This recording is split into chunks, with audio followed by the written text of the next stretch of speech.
colonização de Marte. Quando iremos chegar lá? Cara, se a gente parar para pensar um pouquinho, essa história da SpaceX com Marte é um negócio que parece ficção científica, né? Mas não é, cara. Tá acontecendo agora de verdade e é uma das paradas mais ambiciosas que o ser humano já tentou fazer. A SpaceX, comandada pelo Elon Musk, tem uma meta clara, que é colocar o ser humano em Marte e, mais do que isso, transformar a vida multiplanetária numa realidade. Isso aí não é papo de filme, não. É objetivo declarado mesmo. Os caras querem fazer isso acontecer ainda nesse século e, se possível, nas próximas décadas. A ideia é ousada demais. Só que tem uma galera trabalhando, testando, lançando foguete e fazendo protótipo todo dia para isso virar verdade. Tudo começou quando o Musk olhou para o céu e falou assim: não faz sentido a gente estar preso num único planeta. E, cara, ele não está errado. Um asteroide, uma guerra, uma mudança climática extrema, qualquer coisa pode acabar com a vida aqui e aí já era. Então o que ele pensou foi: vamos criar um plano B. E esse plano B se chama Marte. Só que não é simplesmente ir até lá, dar uma voltinha e voltar. A ideia é construir uma civilização: cidade, comida, energia, água, tudo. E para isso acontecer, eles estão colocando todas as fichas num foguete novo, chamado Starship. A Starship é talvez o projeto mais ambicioso da história da engenharia espacial. É um foguete gigantesco, totalmente reutilizável e projetado para levar mais de 100 pessoas de uma vez para o espaço. Reutilizável, cara. Ou seja, pousa e voa de novo, tipo avião. Isso muda tudo, porque o que é caro no espaço não é o combustível, é o foguete em si. E se você puder usar ele de novo, o preço cai absurdamente. É isso que a SpaceX já está fazendo com os Falcon 9, que pousam depois de lançar os satélites. Mas a Starship é um outro nível.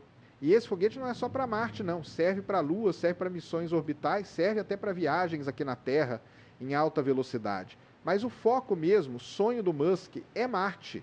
Os testes da Starship têm sido um espetáculo à parte. Quem acompanha sabe que rolou explosão, rolou pouso errado, rolou um monte de coisa, mas isso é normal nesse tipo de desenvolvimento, não é falha, é aprendizado.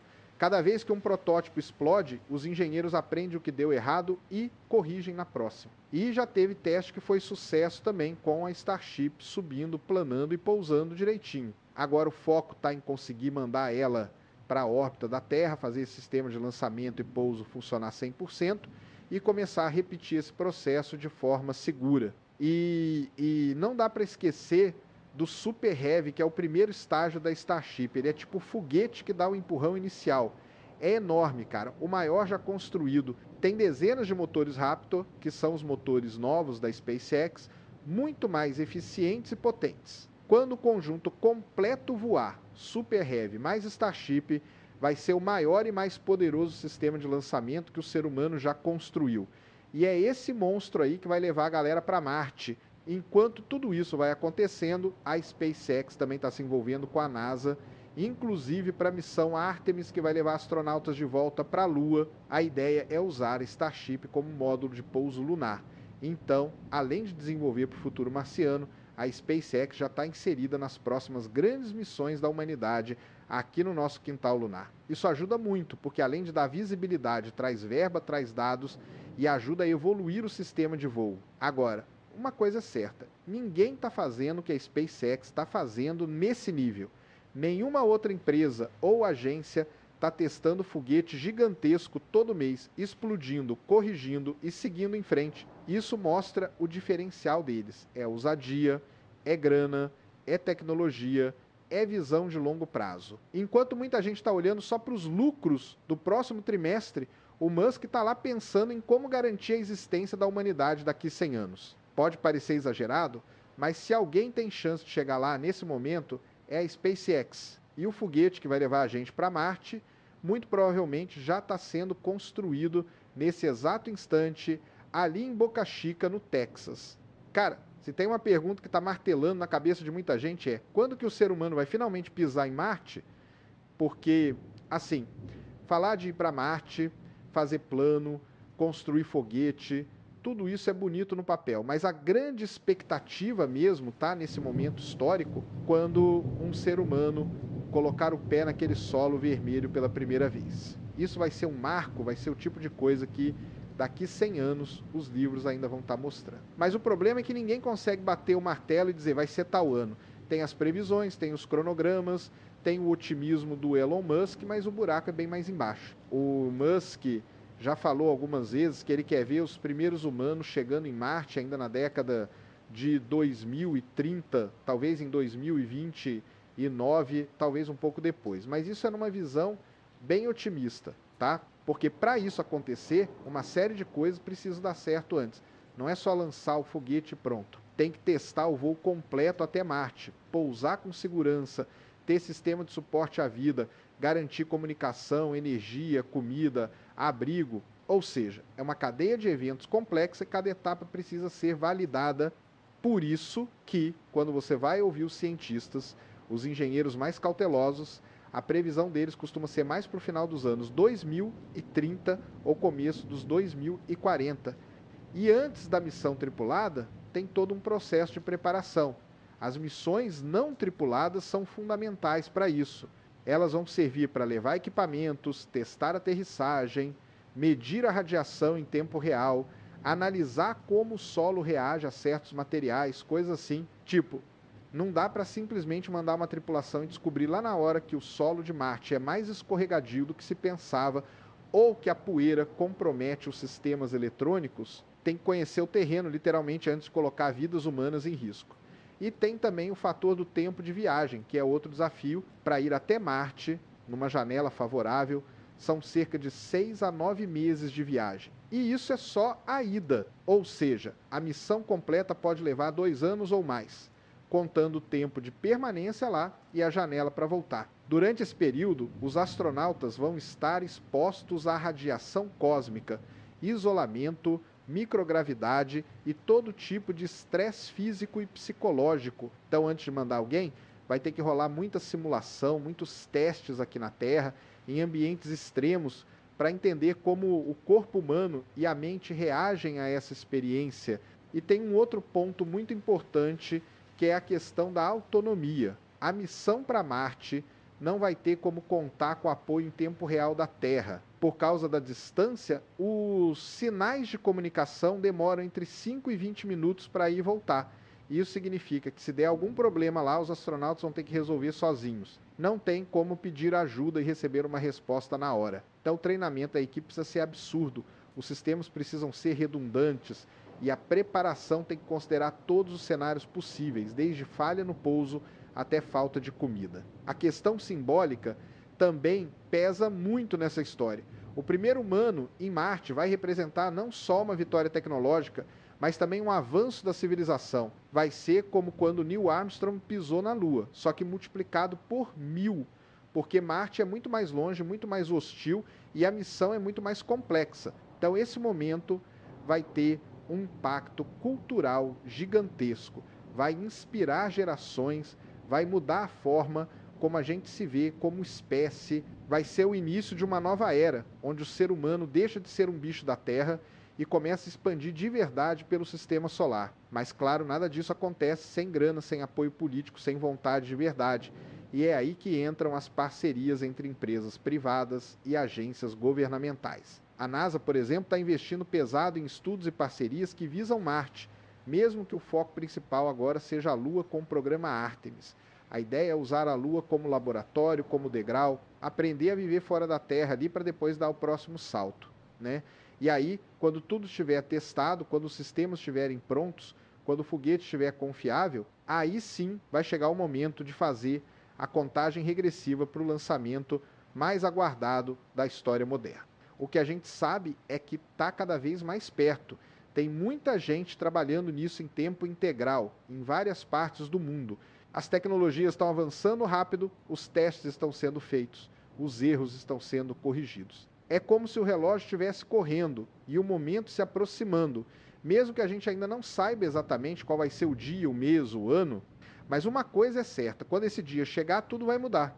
Cara, quando a gente começa a falar de colonizar Marte de verdade, aí o papo fica pesado, tá? Porque não é só chegar lá, plantar uma bandeira e montar uma tendinha. Colonizar um planeta significa criar condições mínimas para a vida, se sustentar por tempo indeterminado, sem depender da Terra. E bicho, Marte é um dos lugares mais hostis que a gente poderia escolher para isso. Não tem oxigênio respirável, a temperatura média é de quase 60 graus Celsius, a atmosfera é fininha, cheia de dióxido de carbono e ainda tem aquela poeira marciana que é fina e grudenta, capaz de ferrar qualquer equipamento.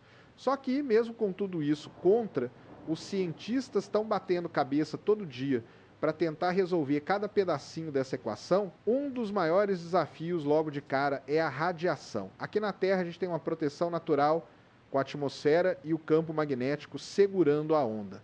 Lá em Marte, esquece, a radiação cósmica bate direto. E isso representa um risco enorme para os seres humanos. Se ficar exposto por muito tempo, pode desenvolver câncer, problemas neurológicos ou até coisa pior. Então, os habitats precisam ser projetados com proteção extra, usando materiais que bloqueiem essa radiação ou, em muitos casos, enterrando os módulos sob o solo marciano. Isso mesmo, morar debaixo da Terra, pelo menos no começo, pode ser a solução mais viável. Aí entra o problema da energia, porque viver em Marte vai depender totalmente de fontes de energia confiáveis. Painéis solares são uma opção, já que o Sol ainda chega lá, mas a quantidade de luz é bem menor do que aqui. E as tempestades de poeira podem durar semanas, cobrindo tudo. Então, muita gente aposta em reatores nucleares compactos, que já estão sendo desenvolvidos em parceria com a NASA. Esses reatores forneceriam energia constante para manter os equipamentos funcionando, aquecer os habitats e até ajudar no processo de geração de oxigênio e água. Porque, olha só, não tem posto de combustível em Marte, não tem caminhão-pipa. Tudo tem que ser gerado ali mesmo. E para viver por lá, a água é talvez o recurso mais precioso. Só que ela não está disponível em forma líquida na superfície. O que os cientistas descobriram é que existe gelo sob o solo, especialmente nas regiões mais próximas dos polos. Então o plano é extrair esse gelo e derreter para usar como água potável. Também dá para quebrar a molécula de água para produzir oxigênio. O problema é que isso exige muita energia, tecnologia de ponta e um sistema todo fechado de reciclagem. Tipo assim, cada gota de água vai ter que ser reutilizada 1000 vezes, porque não dá para desperdiçar nada. A alimentação é outro ponto crítico. Não tem como levar comida suficiente da Terra para alimentar uma colônia por anos. Então a solução é produzir alimento lá mesmo. Só que plantar batata em Marte não é igual fazer uma horta no quintal. O solo é tóxico, cheio de perclorato. Então, ou você trata esse solo ou usa outro tipo de substrato trazido da terra ou feito lá com compostagem. Vai precisar de estufas pressurizadas, controle de temperatura, umidade, iluminação artificial, tudo automatizado. E ainda tem que pensar na dieta, porque não dá para ter variedade igual aqui. Vai ser o básico do básico, pelo menos no começo. A questão psicológica também pesa demais. Viver em outro planeta significa estar isolado de tudo, sem família, sem contato direto com a Terra, sem paisagem verde, sem céu azul, só um ambiente vermelho, desértico, frio, repetitivo. Isso pode afetar o humor, a saúde mental, a motivação. Por isso que tem estudo rolando agora, com simulações em lugares como o Havaí, a Antártida, onde os voluntários ficam meses trancados em cápsulas simulando a vida em Marte, para entender como a mente humana reage a esse tipo de isolamento extremo.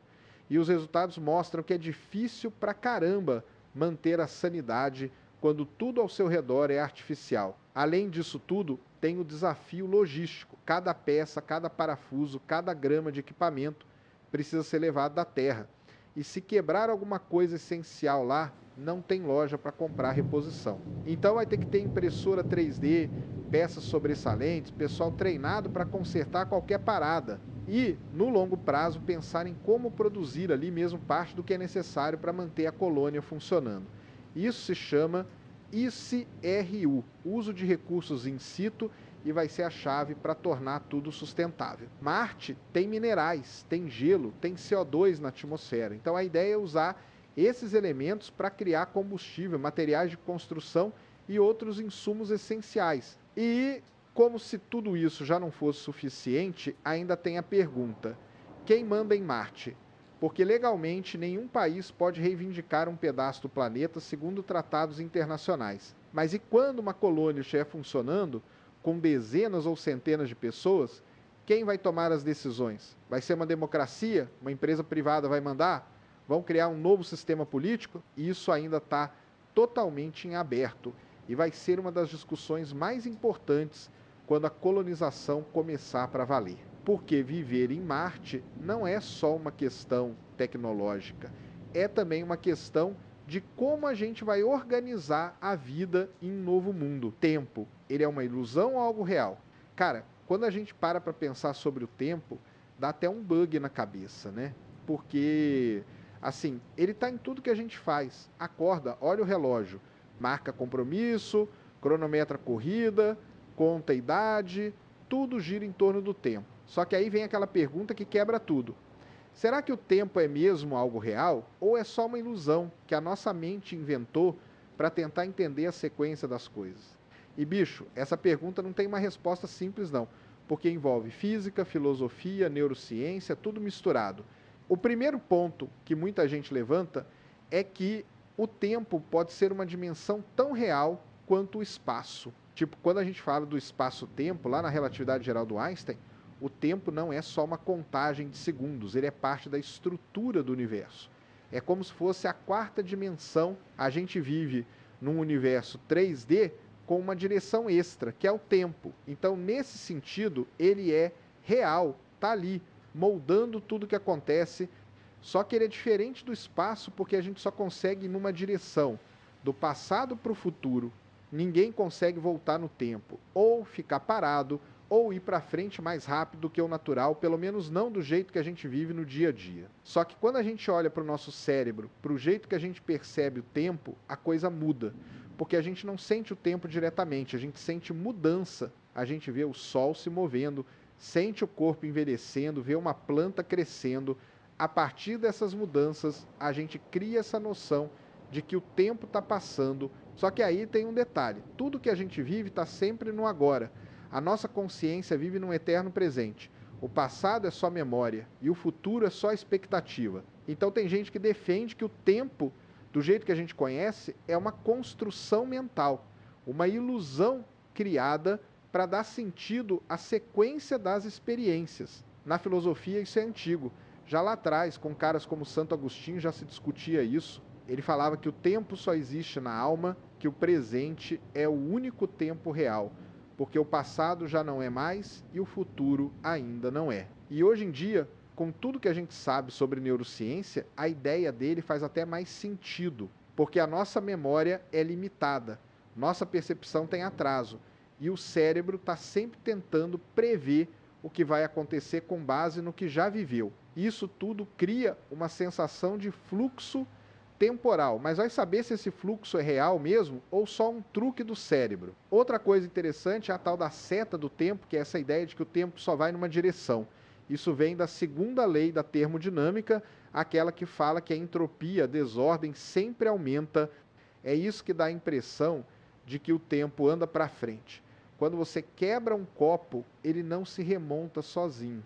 Mas tem físico que questiona se essa seta do tempo é realmente uma propriedade do universo ou só uma consequência das condições iniciais em que tudo começou. Tipo, o Big Bang teria criado uma condição de baixa entropia, e desde então tudo foi ficando mais bagunçado, o que dá essa sensação de progresso temporal. E tem mais, alguns modelos de universo propõem que o tempo não é fundamental, que ele pode ser emergente. Como assim? Tipo, ele não é uma peça básica da realidade, mas surge a partir de interações mais profundas, ainda não completamente entendidas. Tem físicos tentando entender se o tempo pode ser algo que aparece só quando você observa sistemas complexos, tipo a consciência, a gravidade, o entrelaçamento quântico. Ou seja, talvez o tempo só exista porque a gente está aqui para observá-lo. Se não tivesse ninguém para notar, ele não faria sentido. Então a gente fica nesse impasse. De um lado, a física trata o tempo como algo mensurável, calculável, com equações precisas. De outro, a percepção humana e várias interpretações filosóficas dizem que ele pode ser só uma ideia que a gente criou, um mecanismo mental para organizar o caos da existência. E é nesse meio que a gente vive, tentando seguir o ponteiro do relógio, acreditando que o amanhã está vindo, enquanto tudo que temos de verdade mesmo é esse eterno agora que nunca termina. Agora, quando a gente entra no campo da física para tentar entender o que é o tempo, aí o buraco fica ainda mais fundo, tá? Porque a física, diferente da filosofia ou da percepção pessoal, tenta definir o tempo com base em leis, em equações, em experimentos. Só que mesmo dentro da física existe uma baita confusão. Não tem uma resposta única. Depende da teoria que você está usando. E o mais curioso de tudo é que algumas das teorias mais fundamentais da física simplesmente não sabem o que fazer com o tempo. Ou fingem que ele nem existe. Vamos começar pela relatividade, aquela que o Einstein desenvolveu. A teoria da relatividade especial já mostra que o tempo não é absoluto. Não existe um relógio universal. O tempo passa diferente dependendo da velocidade com que você se move. Isso foi um choque, cara. Até então a galera achava que tempo era tipo uma linha reta, que andava no mesmo ritmo para todo mundo. Aí o Einstein chegou e falou: se você estiver viajando perto da velocidade da luz, o tempo para você passa mais devagar comparado com quem está parado. E mais, a relatividade geral ainda mostrou que a gravidade também afeta o tempo. Quanto mais forte o campo gravitacional, mais devagar o tempo passa. Ou seja, tempo não é uma constante. É uma variável que depende do movimento e do ambiente. Isso muda tudo. Só que aí vem a mecânica quântica, que é a teoria que governa o mundo das partículas minúsculas. E nela, o tempo entra de um jeito estranho. Ele é tratado como algo fixo, como uma referência externa. As equações descrevem como as partículas evoluem no tempo, mas o tempo em si não é afetado por nada. Ele está ali paradão. Isso gera uma baita incompatibilidade com a relatividade, porque enquanto na relatividade o tempo é dinâmico, curvado, moldado pela gravidade, na quântica ele é só um pano de fundo. E isso é um problemão quando a gente tenta unir essas duas teorias, coisa que a física ainda não conseguiu resolver completamente. E tem uma coisa ainda mais doida. Algumas das equações mais fundamentais da física, como a equação de Schrödinger ou até a equação de Wheeler-DeWitt, que aparece na tentativa de juntar gravidade quântica, simplesmente não tem o tempo. Ele não está lá. A equação descreve o estado do universo como um todo. E esse estado não muda com o tempo. É como se tudo já tivesse ali pronto, parado. Não tem antes nem depois. Isso leva a umas interpretações bizarras. Tipo, a ideia de que o tempo, na verdade, é uma ilusão que aparece só quando a gente observa partes específicas do universo. O tempo não estaria nas leis fundamentais, mas sim na experiência que a gente tem ao viver dentro do sistema. Aí surgem as interpretações como a do universo-bloco. Imagina o universo como um grande bloco de espaço-tempo onde passado, presente e futuro já existem igualmente, tipo um cubo. A gente só experimenta uma fatia de cada vez, porque a nossa consciência se move por esse bloco. Mas tudo já está lá, tudo que você foi, tudo que você será, tudo já existe. O tempo, nessa visão, não flui. Ele só parece fluir porque a nossa mente organiza os eventos numa sequência. Mas, de fato, não tem um agora universal. O agora é só um ponto dentro de uma estrutura maior. Além disso, tem tentativas mais modernas, como a gravidade quântica em loop ou a teoria das cordas, que tentam explicar a origem do tempo a partir de estruturas mais fundamentais. Em algumas dessas teorias, o tempo pode emergir de relações entre estados quânticos ou da própria geometria do espaço. Tipo, não existe um relógio marcando o tempo no fundo do universo. O que existe são relações entre eventos. E o tempo surge da comparação entre esses eventos. Ele é relacional, não é absoluto nem independente. E no meio disso tudo, os físicos ainda tentam entender como surge essa coisa que a gente chama de presente. Porque nas equações tudo é simétrico, elas funcionam igual para frente ou para trás. Mas na vida real a gente só sente o tempo indo para frente. Você lembra do passado, mas não do futuro. Você envelhece, mas não rejuvenesce. A seta do tempo continua lá, mesmo que a matemática diga que ela não precisa existir. E isso faz com que o tempo, mesmo sendo uma peça central da experiência humana, ainda seja um dos maiores mistérios da física moderna. Agora, se a gente abraça de verdade a ideia de que o tempo pode ser uma ilusão, cara, aí a gente começa a pisar num terreno completamente diferente, cheio de questionamentos que mexem com tudo que a gente acredita sobre existência, escolhas, destino.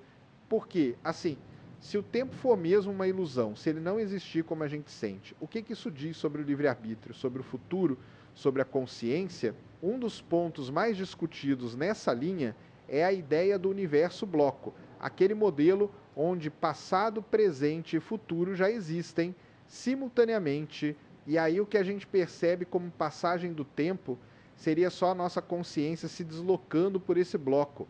É como se a gente fosse um projetor, passando pelas cenas de um filme que já está gravado. O que levanta a questão, se tudo já está ali, tá? Então todas as nossas decisões, todas as possibilidades já estão definidas. A gente só está seguindo o script, não existe um futuro em aberto, só um futuro que ainda não foi acessado pela nossa mente.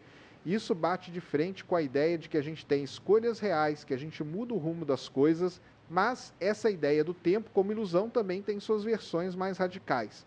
Alguns físicos e filósofos sugerem que o tempo só aparece quando a consciência entra em cena. Tipo assim, o universo, em sua essência mais profunda, não tem tempo. Ele é só um estado quântico estático. E a sensação de movimento, de fluxo, de mudança, só acontece quando um observador consciente interage com ele. Isso significa que o tempo pode não ser uma propriedade do universo, mas uma característica da mente.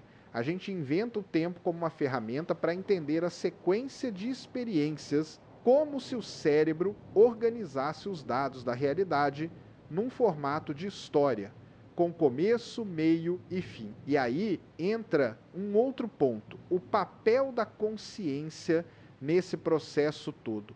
Porque, cara, se o tempo é uma ilusão criada pela mente, então a própria noção de passado e futuro depende da memória e da antecipação. A gente lembra do que aconteceu e projeta o que pode acontecer. Isso constrói essa linha que chamamos de tempo. Só que isso varia de ser para ser. Um cachorro, por exemplo, não tem a mesma percepção de tempo que a gente.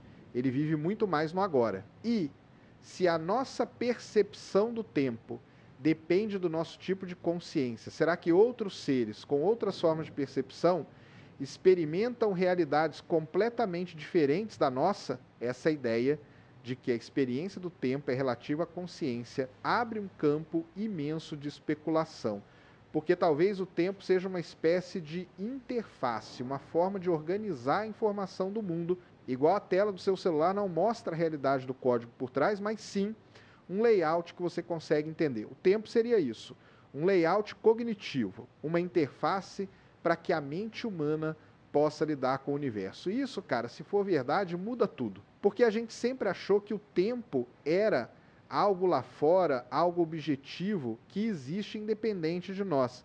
Mas talvez ele só exista porque estamos aqui para senti-lo. E tem mais. Alguns experimentos mentais exploram os paradoxos que aparecem quando você tenta forçar o tempo a se comportar como uma coisa real, com causa e efeito bem definidos. O mais famoso deles é o paradoxo do avô. Se você volta no tempo e impede seus avós de se encontrarem, então você nunca nasceu. E se você nunca nasceu, como voltou no tempo? Esse tipo de coisa mostra que se o tempo for mesmo uma linha rígida, com começo e fim, essas viagens são impossíveis. Mas se o tempo for uma ilusão, ou se todos os momentos existem simultaneamente, então talvez o passado nem possa ser mudado, porque ele já é parte de uma estrutura fixa. Isso muda totalmente o jeito como a gente encara a relação entre causa e efeito. E mesmo na mecânica quântica, existem experiências que levantam dúvidas sobre o tempo como a gente conhece. Tem um famoso experimento do entrelaçamento, onde partículas afetam umas às outras instantaneamente, sem passar pelo tempo convencional.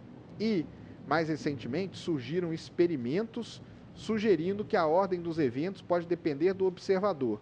Tipo, o que veio antes ou depois pode não ser uma coisa absoluta. Isso é quase como dizer que o tempo, como sequência de eventos, pode ser uma construção local e não uma lei universal. Então, se o tempo for mesmo uma ilusão, se ele não existir da forma como a gente acredita, isso significa que todas as nossas ideias sobre passado, presente, futuro, talvez sejam só convenções mentais. Talvez a vida não seja uma linha, mas uma coleção de momentos, todos coexistindo, esperando para serem acessados. E talvez a nossa consciência seja só um viajante, navegando em seus supernovas. Como estrelas morrem criando vida. Cara, a história de uma estrela é uma das mais fascinantes que a gente pode contar no universo. E o mais doido é pensar que tudo começa com nada aparente. Uma nuvem fria, escura, meio esquecida num canto da galáxia. Mas ali dentro tem poeira e gás, principalmente hidrogênio, que é o elemento mais leve e mais comum que existe. Só que essas nuvens, conhecidas como nebulosas, não são totalmente estáticas. Às vezes uma explosão de supernova próxima ou uma onda gravitacional passando pode mexer com essa nuvem, fazendo ela colapsar em certas regiões. E aí, meu amigo, começa o nascimento de uma estrela. Esse colapso faz com que a gravidade puxe tudo para o centro. O gás começa a se comprimir, esquentar, girar.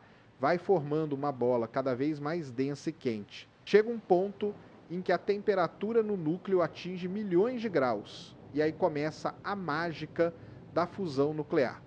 O hidrogênio começa a se fundir e formar hélio, liberando uma quantidade absurda de energia. Essa energia empurra para fora, enquanto a gravidade puxa para dentro. E esse equilíbrio marca o início da fase mais longa da vida de uma estrela. A gente chama isso de sequência principal. É nessa fase que o nosso Sol está agora, brilhando tranquilamente há bilhões de anos. Só que esse equilíbrio não dura para sempre. Com o tempo, o hidrogênio do núcleo vai acabando. E quando isso acontece, a gravidade vence a batalha, começa a apertar de novo e a estrela entra numa nova fase. Dependendo da massa dela, esse processo pode levar a caminhos bem diferentes. Estrelas pequenas, tipo o nosso Sol, vão inchar, virar gigantes vermelhas e acabar como anãs brancas. Mas se a estrela for muito mais massiva, tipo pelo menos 8 vezes a massa do Sol, aí o destino é bem mais explosivo. Essas estrelas massivas, quando começam a fundir elementos mais pesados que o hidrogênio, vão passando por estágios. Fundem hélio em carbono, depois carbono em oxigênio, e assim vai até chegar no ferro. Só que o ferro é um problema. A fusão de ferro não libera energia, ela consome. E aí acabou o jogo.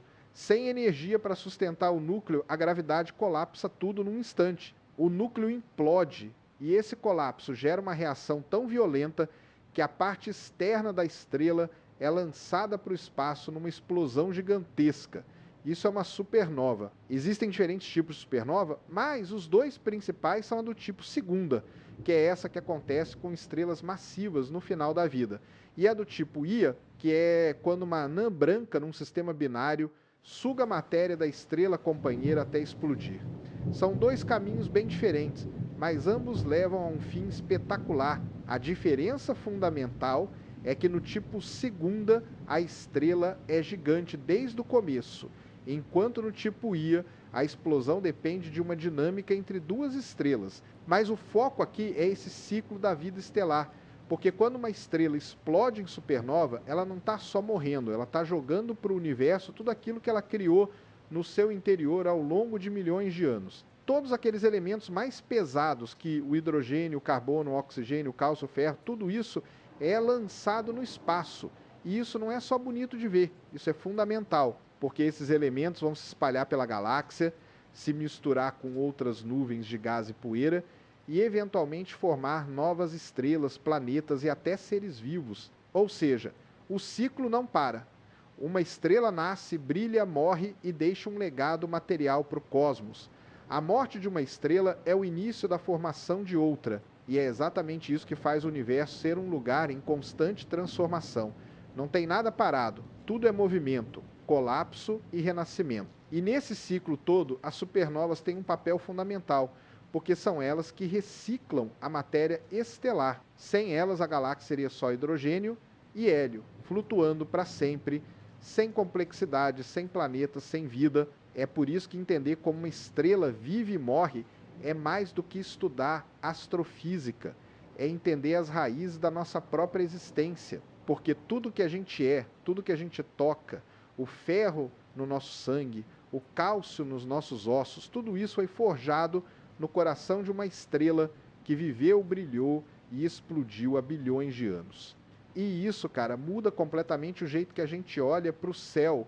Quando uma supernova explode, o que acontece ali é uma das coisas mais violentas e transformadoras que o universo pode produzir. A gente está falando de uma energia tão absurda que por alguns dias ela pode brilhar mais do que uma galáxia inteira. Isso não é exagero, é real. E esse brilho todo não é só espetáculo, é sinal de que ali, naquele ponto do espaço, está rolando uma das maiores revoluções químicas do cosmos. Porque numa supernova, elementos são criados, estruturas são destruídas e novas possibilidades nascem. É destruição e criação andando lado a lado, numa dança que define o destino de sistemas inteiros. Quando o núcleo da estrela colapsa, o que sobra ali depende da massa que tinha antes da explosão. Se for entre uma massa solar e cerca de 3 massas solares, o resultado é uma estrela de nêutrons. Isso é um objeto tão denso que uma colher de chá da sua matéria pesaria bilhões de toneladas. Tudo ali é tão comprimido que os prótons e elétrons se fundem virando nêutrons. E esse negócio gira, né? Emite radiação, pode até virar um pulsar se estiver com os polos magnéticos alinhados de forma específica. Agora, se a massa for maior ainda, aí não tem escapatória. Colapsa num buraco negro. E aí, meu amigo, nem a luz escapa. É o fim do tempo e do espaço como a gente conhece. Mas o que interessa aqui mesmo é o que acontece ao redor desse núcleo colapsado. Porque a explosão joga uma quantidade absurda de matéria no espaço e essa matéria vem carregada de elementos pesados criados ali nos segundos finais da vida da estrela.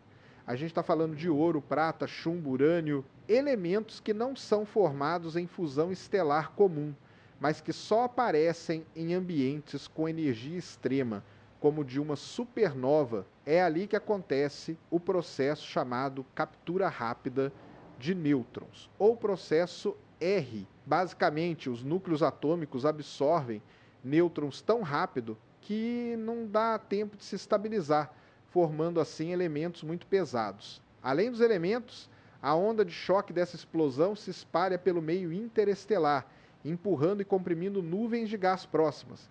E isso pode disparar o nascimento de novas estrelas. Olha só que doido. Uma estrela morre explodindo e essa explosão pode ajudar a formar novas estrelas ao redor.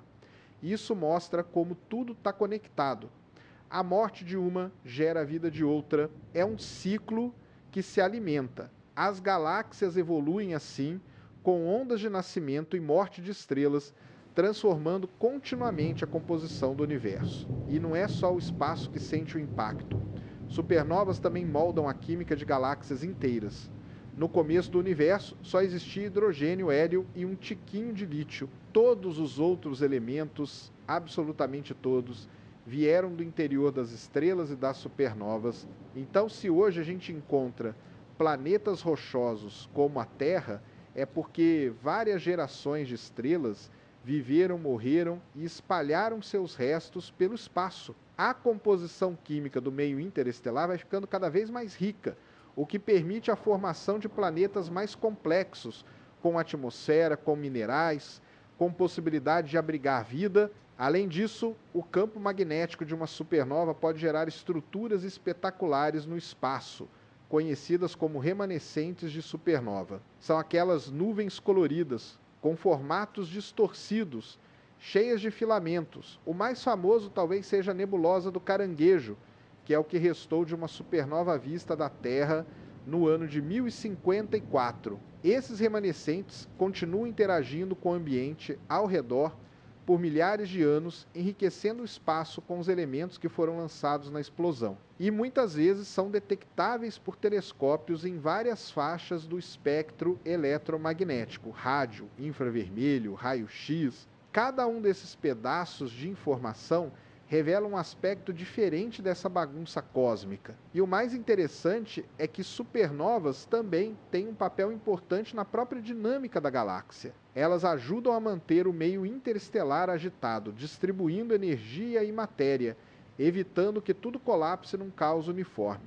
Essa agitação faz parte da reciclagem galáctica. É como se fosse uma limpeza e reestruturação do ambiente, uma preparação para a próxima leva de estrelas.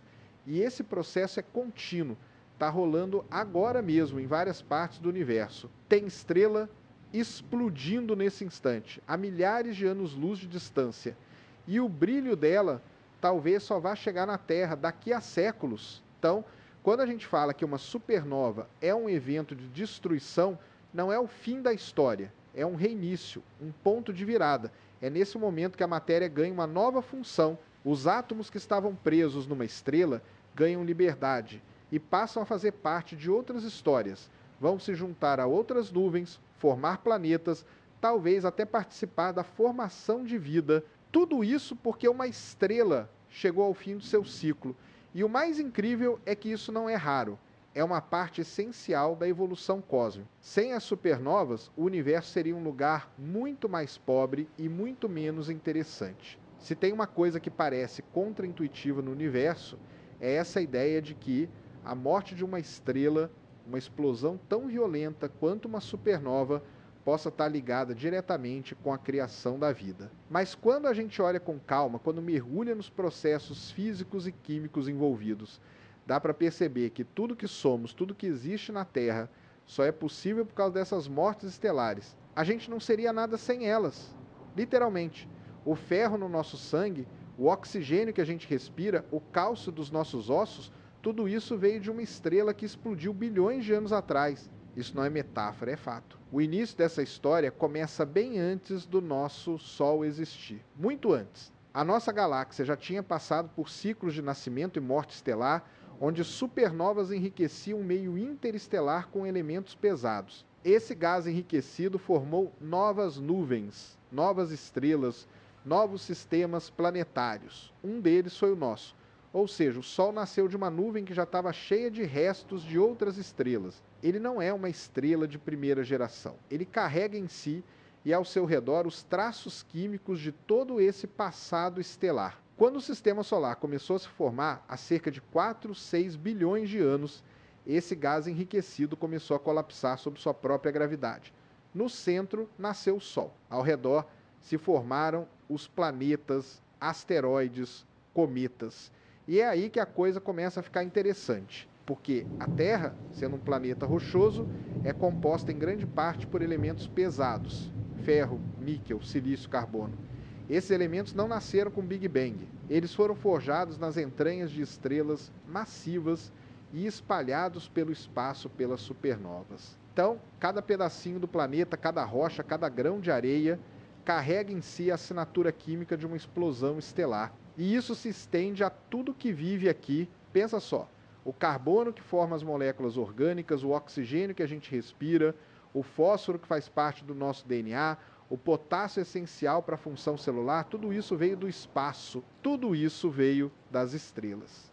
A famosa frase "somos feitos de poeira das estrelas" não é só bonita, é cientificamente precisa. E mais do que isso, mostra que a vida não é um fenômeno isolado da Terra, mas uma consequência direta da evolução cósmica. A vida, como a gente conhece, é o produto final de bilhões de anos de morte e renascimento estelar. E não é só uma questão de matéria, mas de ambiente também. As supernovas, além de semearem os elementos, também influenciam a estrutura da galáxia, moldando o meio interestelar, criando zonas de formação estelar, limpando regiões, aquecendo o gás. Todo esse movimento é necessário para que novos sistemas solares possam se formar em regiões adequadas, um ambiente com a química certa e a distância certa da radiação destrutiva. A Terra teve sorte de nascer num cantinho relativamente calmo da Via Láctea, longe de regiões com explosões recentes, mas ainda assim beneficiada pelos frutos dessas explosões. Outro ponto crucial é a relação entre o tempo das estrelas e o tempo da vida. As estrelas que viram supernovas são muito mais massivas que o Sol, mas vivem muito menos, elas nascem, brilham intensamente e morrem em poucos milhões de anos.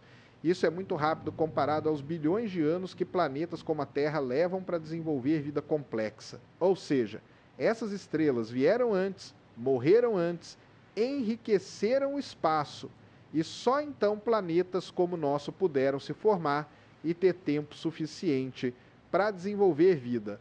A sequência é perfeita. Primeiro vem o caos, a destruição.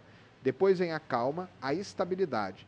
E aí sim a vida tem chance de florescer. A história da vida na Terra, portanto, não começa aqui. Começa muito antes, nas fornalhas estelares que produziram os elementos necessários. Cada átomo do nosso corpo tem uma história que se estende bilhões de anos no passado até o colapso de uma estrela distante. A gente não só nasceu da Terra, a gente nasceu do universo. A ligação é direta. Não é uma questão de metáfora poética, é uma questão de física, de química, de cosmologia. E isso muda tudo no jeito que a gente enxerga a vida. A gente não é uma exceção isolada no cosmos. A gente é parte do processo natural do universo, um produto inevitável, talvez, de uma sequência que começou com uma supernova muito tempo atrás. As pegadas na Lua ainda estão lá? Como e por que ainda estão lá? Quando a gente fala das pegadas na Lua, a primeira imagem que vem na cabeça é a do Neil Armstrong descendo aquele último degrau da escada do módulo lunar e pisando num mundo que nunca tinha sentido o toque humano. Foi em 1969, na missão Apollo 11, quando a humanidade deu seu passo mais ousado até então. Mas o que pouca gente para pensar é que aquelas pegadas ainda estão lá. Isso mesmo, elas continuam marcadas no solo lunar, exatamente onde foram deixadas, como se o tempo ali tivesse parado. Tudo começou com o programa Apollo, criado pela NASA no auge da corrida espacial entre Estados Unidos e União Soviética. Foram 6 missões tripuladas que pousaram com sucesso na superfície da Lua, entre 1969 e 1972. Foi Apollo 11, 12, 14, 15, 16 e 17. Em cada uma dessas missões, os astronautas saíram do módulo lunar, caminharam, exploraram, coletaram amostras, deixaram instrumentos científicos e, claro, deixaram também suas pegadas. Essas marcas ficaram impressas no regolito lunar, aquele solo fino e seco que cobre grande parte da superfície da Lua. Só que diferente da Terra, onde qualquer marca pode sumir com chuva, vento ou vegetação, na Lua as condições são totalmente outras. As pegadas na Lua são mais do que simples marcas de passos. Elas são registros físicos de um momento histórico, uma prova de que seres humanos estiveram ali. O solo da Lua é formado por poeira extremamente fina, como talco, mas ao mesmo tempo meio áspera, porque não foi moldada por água ou vento como aqui na Terra. Essa poeira se formou por bilhões de anos de impactos de micrometeoritos que foram quebrando as rochas em partículas minúsculas. Quando os astronautas pisaram nesse solo, a bota afundou um pouco e deixou aquela marca nítida que ficou ali parada desde então. E não foram só pegadas que ficaram. Cada missão deixou também uma série de equipamentos. Antenas, câmeras, bandeiras, instrumentos científicos, o próprio módulo lunar em sua base. Tudo que não precisava ser trazido de volta ficou ali. A NASA não tinha como carregar tudo de volta com o peso limitado das naves. Então os astronautas levavam amostras, registravam o máximo possível e deixavam o resto. Até sacos com lixo e dejetos humanos foram deixados lá. Acredita? É estranho pensar nisso, mas é parte do registro da nossa presença. Na missão Apollo 15, por exemplo, além das pegadas e dos equipamentos, foi deixada uma pequena escultura chamada Fallen Astronaut, um tributo aos astronautas e cosmonautas que haviam morrido em missões espaciais. Junto da escultura, uma placa com os nomes desses pioneiros. Tudo isso ainda está na superfície lunar, do jeito que foi deixar. Nenhuma missão foi até lá depois para mover ou limpar nada. É como se o tempo tivesse congelado. Os astronautas também usaram o solo para realizar experiências. Uma delas foi o uso de refletores que ainda hoje permitem medir a distância entre a Terra e a Lua com extrema precisão. Esses refletores ainda funcionam. Cientistas da Terra apontam lasers para eles e recebem o sinal de volta, mesmo depois de mais de 50 anos. Isso mostra que, apesar do ambiente hostil, muita coisa do que foi deixado ainda permanece ativo, ainda serve para a ciência. O que deixa tudo isso ainda mais interessante é pensar que esses registros estão lá sem nenhuma interferência natural. Na Terra, qualquer marca desapareceria em dias ou semanas, mas na Lua não tem vento, não tem chuva, não tem erosão. Do jeito que conhecemos, isso significa que as pegadas, as marcas dos pneus do Jeep lunar, os instrumentos e até a escultura da Apollo 15 devem ficar ali por milhares, talvez milhões de anos. A única coisa que pode apagá-las com o tempo são os impactos de micrometeoritos ou desgaste causado por radiação e variações extremas de temperatura. Então, quando a gente pensa nas pegadas na Lua, não está falando só de passos no solo. Está falando de vestígios de uma época em que o ser humano, pela primeira vez, saiu do seu planeta e colocou os pés em outro corpo celeste. Esses registros contam uma história que continua ali, intacta, como um museu a céu aberto, ou melhor, a espaço aberto, esperando o dia em que outra missão, talvez vinda de uma nova geração de exploradores, retorne ao local e veja com os próprios olhos os passos de seus antecessores. A pergunta que muita gente faz é: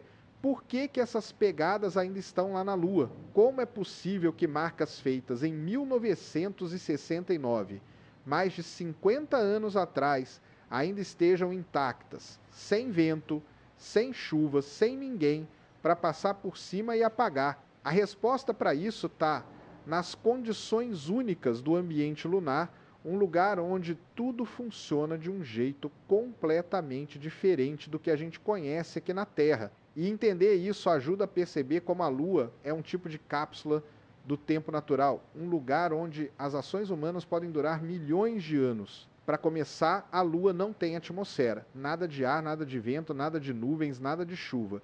A ausência de atmosfera significa que não existe ali o processo de erosão como a gente vê aqui na Terra. Aqui, qualquer marca no solo vai sendo apagada aos poucos pela ação do vento, da água, das plantas, dos animais. Mas na Lua isso simplesmente não acontece. O solo onde os astronautas pisaram é do mesmo jeito hoje, como era no dia em que eles foram embora. A poeira ficou ali quieta, sem nenhum agente externo para mexer nela. Além disso, essa poeira da Lua, chamada de regolito, é muito fina e peculiar. Ela foi formada ao longo de bilhões de anos, não por processos naturais como vento ou chuva, mas pela colisão de micrometeoritos. Esses impactos trituraram as rochas lunares em partículas minúsculas, pontiagudas, meio afiadas até, porque não sofreram desgaste como os grãos de areia daqui da Terra. Isso faz com que o regolito seja bem diferente da areia terrestre. Ele é seco, sem umidade nenhuma e muito mais compacto. Quando o astronauta pisa nesse solo, os grãos se rearranjam de forma muito firme, e isso ajuda a manter a pegada marcada com nitidez. Outro fator importante é que, mesmo sem atmosfera, a Lua sofre bastante com o chamado intemperismo espacial. Isso inclui radiação solar, vento solar e impactos de micrometeoritos. Só que mesmo esses processos são muito lentos. O vento solar, por exemplo, é um fluxo constante de partículas vindas do Sol, mas ele não tem força suficiente para mover as partículas do solo como o vento faz aqui. Ele causa alteração química, muda a coloração, desgasta superficialmente, mas leva milhares, até milhões de anos para fazer um efeito mais visível. As pegadas ainda estão lá porque o ritmo da mudança é extremamente lento. Agora, o único processo que realmente pode apagar as pegadas com o tempo são os impactos de micrometeoritos. A Lua é constantemente atingida por pequenas partículas que viajam pelo espaço em altíssima velocidade. Essas partículas não são grandes o suficiente para causar crateras visíveis a olho nu, mas batem com força suficiente para mexer no solo. Ao longo de milhões de anos, esses impactos aleatórios podem sim acabar apagando as marcas humanas. Mas isso é um processo que leva muito tempo mesmo. Estima-se que as pegadas possam durar pelo menos alguns milhões de anos antes de serem apagadas completamente. Outra curiosidade é que as temperaturas na Lua são extremas.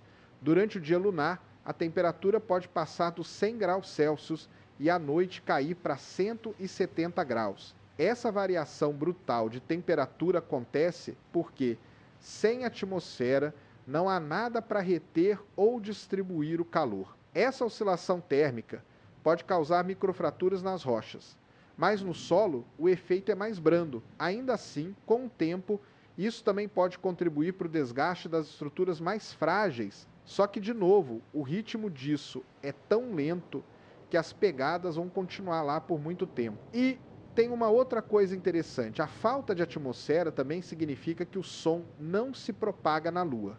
Então, quando o astronauta pisa e deixa a marca, o solo não vibra, não se espalha. É um ambiente de silêncio total. E isso, de certa forma, ajuda a preservar tudo que é feito lá.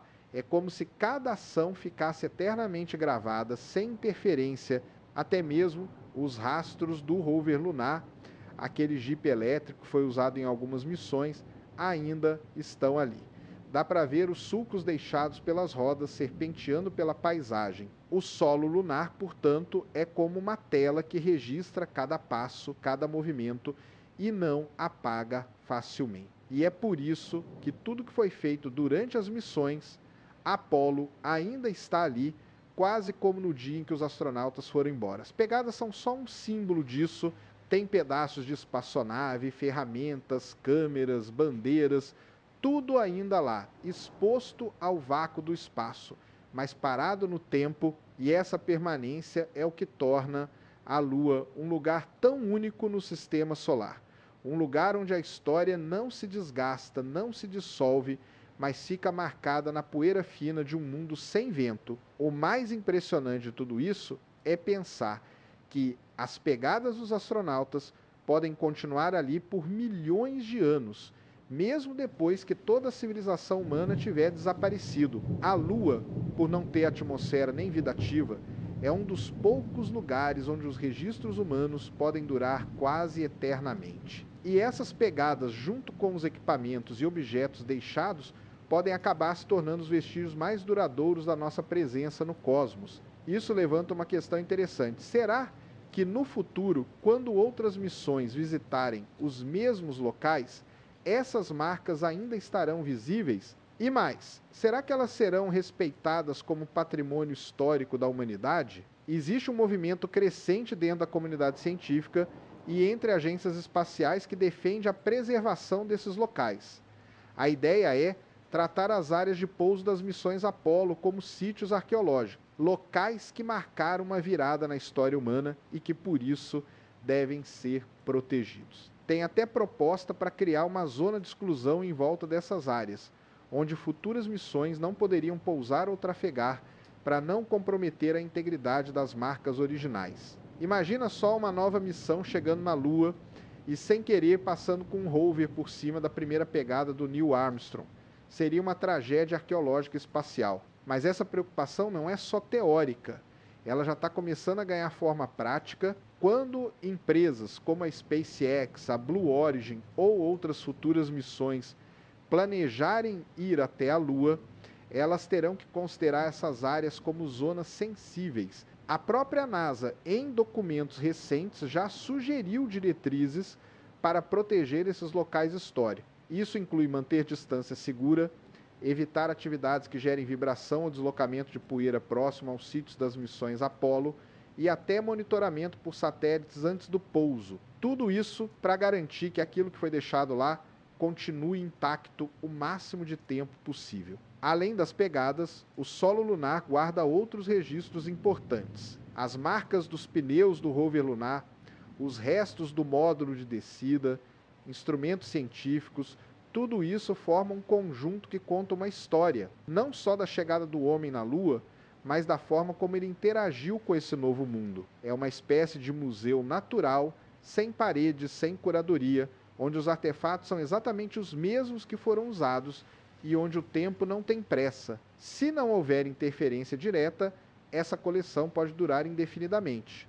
Só que, com o avanço da exploração espacial, é inevitável que a Lua se torne um lugar movimentado, e isso pode colocar tudo em risco nos próximos anos. Com o programa Artemis da NASA e com o crescente interesse de empresas privadas, a Lua vai deixar de ser um local de visita esporádica para se tornar um ponto fixo de exploração. Estações de pesquisa, mineração de recursos, transporte de materiais. Tudo isso vai gerar tráfego, atividade e movimentação de solo. E aí entra o desafio: como desenvolver essa nova era de exploração sem apagar os registros da anterior? Porque, apesar de toda a tecnologia que temos hoje, o que foi feito nas décadas de 60 e 70 tem um valor histórico que não pode ser substituído. São os primeiros passos de uma espécie saindo do seu planeta de origem. Existe também a possibilidade de usar essas pegadas como referência científica.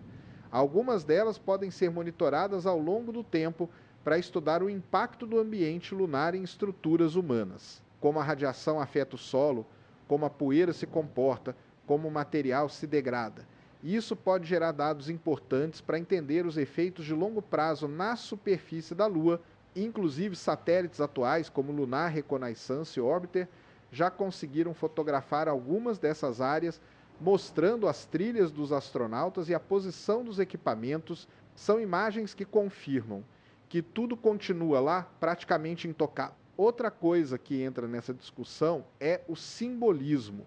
As pegadas na Lua representam muito mais do que um feito tecnológico. Elas são uma declaração, uma prova de que uma civilização que existia num pequeno planeta conseguiu ultrapassar a própria gravidade e tocar outro mundo. Isso tem um peso cultural gigantesco. E por isso mesmo, preservar essas marcas é preservar também um pedaço da nossa identidade cósmica. Elas não pertencem só aos americanos, à NASA ou aos astronautas que estiveram lá. Elas pertencem a toda a humanidade. São um marco que transcende política, fronteiras, ideologias. São a lembrança de que, em algum momento, a gente foi capaz de alcançar o impossível. E talvez um dia no futuro, quando humanos estiverem vivendo em colônias lunares ou mesmo viajando entre planetas, essas pegadas ainda estejam lá. Lembrando que tudo começou com um pequeno passo num mundo silencioso, feito de pó, onde o tempo passa devagar e tudo que é deixado permanece